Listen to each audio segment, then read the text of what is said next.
Isaiah 5 verse 20, KJV, says, "Woe unto them that call evil good, and good evil, that put darkness for light, and light for darkness, that put bitter for sweet, and sweet for bitter."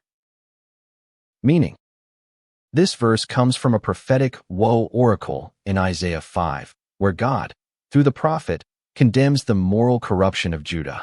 The people had twisted moral categories, blurring distinctions between right and wrong. Calling evil good and good evil, a deliberate distortion of moral truth. Wrong actions are praised, while righteousness is mocked or condemned.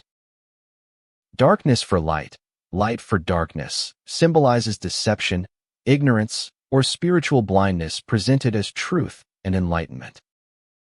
Bitter for sweet, sweet for bitter, a metaphor for confusing what is harmful with what is beneficial. Isaiah is highlighting a collapse of moral clarity, where self-interest, pride, or cultural pressure leads people to redefine morality to suit themselves. Implications. Moral relativism. The verse warns against the dangers of redefining morality to fit human desires or cultural trends. When society inverts values, truth becomes obscured, leading to injustice. Accountability before God. God's standard of right and wrong does not shift with culture. Those who distort moral categories will face his judgment, hence the woe. Discernment. Believers are called to discern truth from lies, good from evil, and not to be swayed by appearances, propaganda, or popular opinion. Social consequences.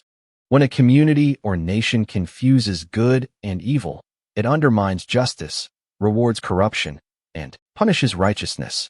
This leads to societal decay, which Isaiah outlines in the rest of the chapter. Application today. In personal life, guard against justifying harmful behaviors by relabeling them as good. In culture, be cautious of narratives that glamorize sin or dismiss righteousness as outdated. In leadership, those in authority have a responsibility not to pervert justice by mislabeling what is evil as good. In summary, Isaiah 5 verse 20 is a timeless warning against moral inversion, when people redefine evil as good and truth as falsehood. It calls for vigilance, moral clarity, and faithfulness to God's standards in the face of cultural pressure. It is all about Jesus. Glory be to God.